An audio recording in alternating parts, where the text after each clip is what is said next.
श्री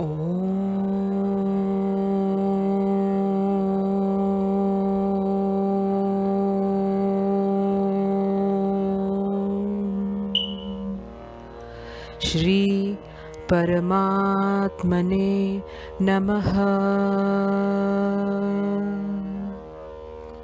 श्रीमद् भगवद गीता प्रथम अध्याय अर्जुन विषाद योग।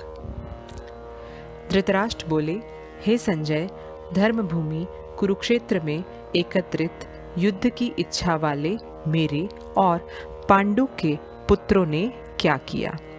संजय बोले, उस समय राजा दुर्योधन ने व्यूह रचना युक्त पांडवों की सेना को देखकर और द्रोणाचार्य के पास जाकर यह वचन कहा, हे आचार्य, आपके बुद्धिमान शिष्य द्रुपद पुत्र धृष्टद्युम्न द्वारा व्यूहाकार खड़ी की हुई पांडुपुत्रों की इस बड़ी भारी सेना को देखिए।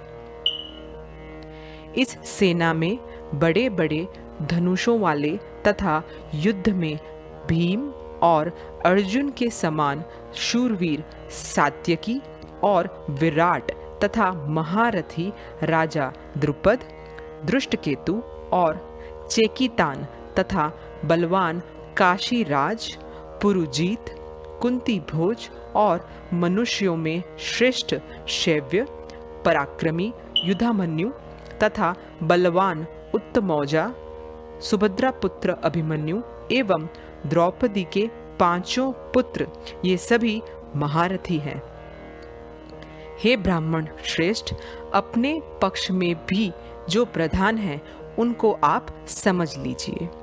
आपकी जानकारी के लिए मेरी सेना के जो जो सेनापति हैं उनको बतलाता हूँ।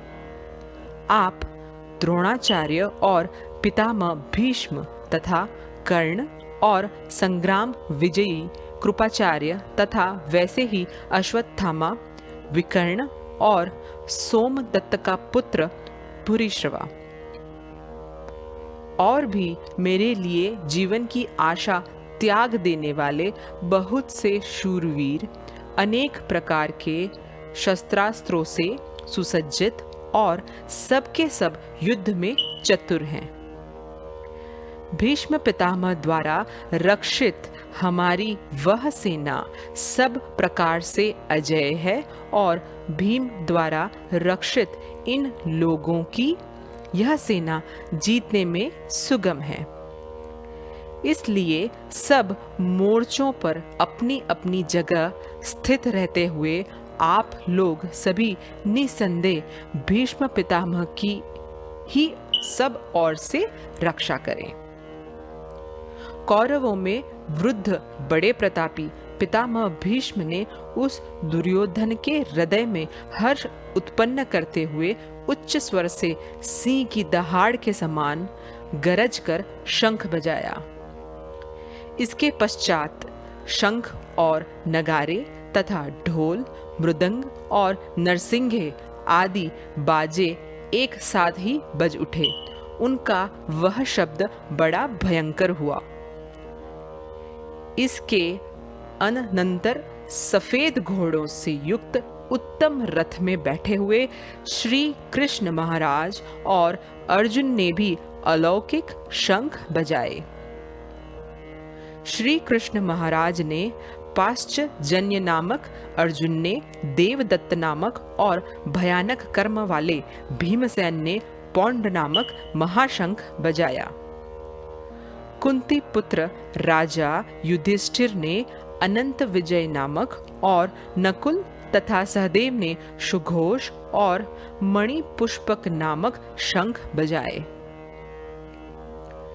श्रेष्ठ धनुष वाले काशीराज और महारथी शिखंडी एवं धृष्टद्युम्न तथा राजा विराट और अजेय सात्यकी राजा द्रुपद एवं द्रौपदी के पांचों पुत्र और बड़ी भुजा वाले सुभद्रा पुत्र अभिमन्यु, इन सभी ने हे राजन सब ओर से अलग अलग शंख बजाए और उस भयानक शब्द ने आकाश और पृथ्वी को भी गुंजाते हुए धृतराष्ट्रों के अर्थात आपके पक्ष वालों के हृदय विदीर्ण कर दिए। हे राजन, इसके बाद कपिध्वज अर्जुन ने मोर्चा बांधकर डटे हुए धृतराष्ट्र संबंधियों को देखकर उस शस्त्र चलने की तैयारी के समय धनुष उठाकर ऋषिकेश श्री कृष्ण महाराज से यह वचन कहा, हे अच्युत, मेरे रथ को दोनों सेनाओं के बीच में खड़ा कीजिए और जब तक कि मैं युद्ध क्षेत्र में डटे हुए युद्ध के अभिलाषी इन विपक्षी योद्धाओं को भली प्रकार देख लूं कि इस युद्ध रूप व्यापार में मुझे किन किन के साथ युद्ध करना योग्य है, तब तक उसे खड़ा रखिए। दुर्बुद्धि दुर्योधन का युद्ध में हित चाहने वाले जो ये राजा लोग इस सेना में आए हैं, इन युद्ध करने वालों को मैं देखूंगा। संजय बोले, हे धृतराष्ट्र, अर्जुन द्वारा इस प्रकार कहे हुए महाराज श्री कृष्णचंद्र ने दोनों सेनाओं के बीच में भीष्म और द्रोणाचार्य के सामने तथा संपूर्ण राजाओं के सामने उत्तम रथ को खड़ा करके इस प्रकार कहा कि हे पार्थ, युद्ध के लिए जुटे हुए इन कौरवों को देख। इसके बाद प्रथापुत्र अर्जुन ने उन दोनों ही सेनाओं में स्थित ताऊ, चाचाओं, दादों, परदादों को, गुरुओं को, मामाओं को, भाइयों को, पुत्रों को, पौत्रों को तथा मित्रों को, ससुरों को और सुहृदयों को भी देखा। उन उपस्थित संपूर्ण बंधुओं को देखकर वे कुंती पुत्र अर्जुन अत्यंत करुणा से युक्त होकर शोक करते हुए यह वचन बोले। अर्जुन बोले, हे कृष्ण, युद्ध क्षेत्र में डटे हुए युद्ध के अभिलाषी इस स्वजन समुदाय को देखकर मेरे अंग शिथिल हुए जा रहे हैं और मुख सूखा जा रहा है तथा मेरे शरीर में कंप एवं रोमांच हो रहा है। हाथ से गांडीव धनुष गिर रहा है और त्वचा भी बहुत जल रही है तथा मेरा मन भ्रमित सा हो रहा है, इसलिए मैं खड़ा रहने को भी समर्थ नहीं हूँ।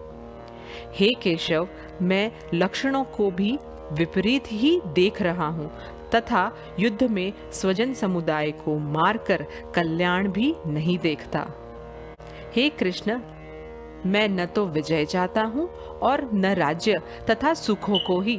हे गोविंद, हमें ऐसे राज्य से क्या प्रयोजन है अथवा ऐसे भोगों से और जीवन से भी क्या लाभ है। हमें जिनके लिए राज्य, भोग और सुखादि अभिष्ट हैं, वे ही ये सब धन और जीवन की आशा को त्याग कर युद्ध में खड़े हैं।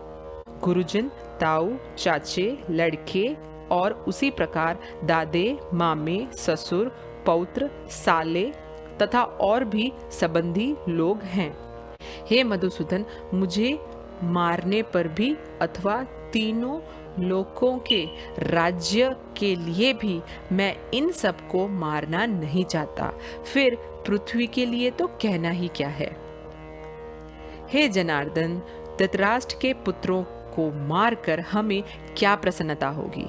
इन आतताइयों को मारकर तो हमें पाप ही लगेगा।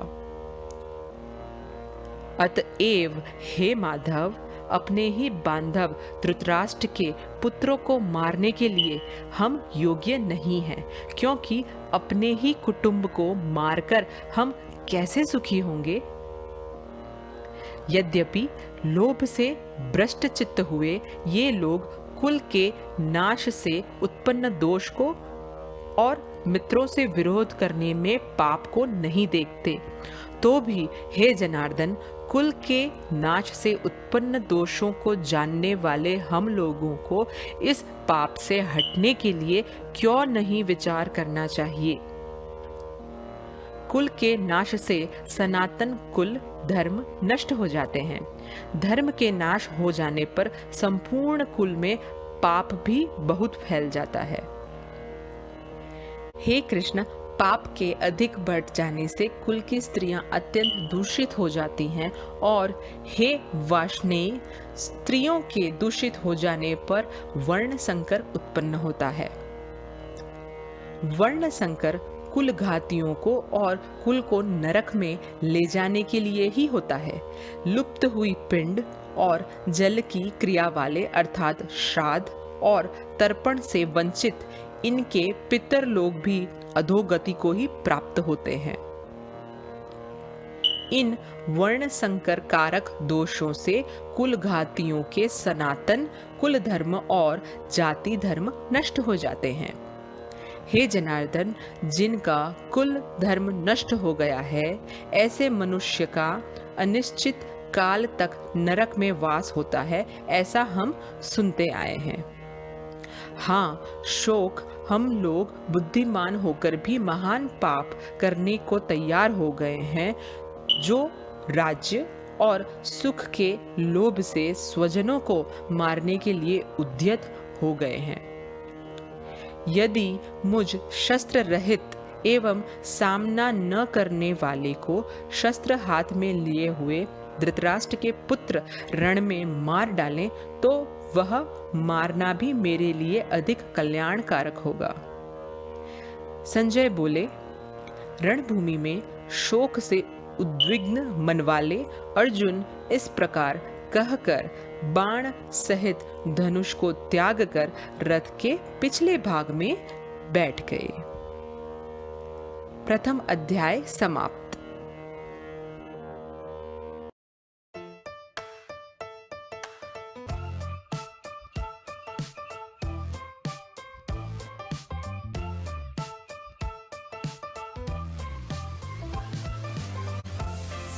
मैं आशा रखती हूँ आपको मेरा वीडियो पसंद आया होगा।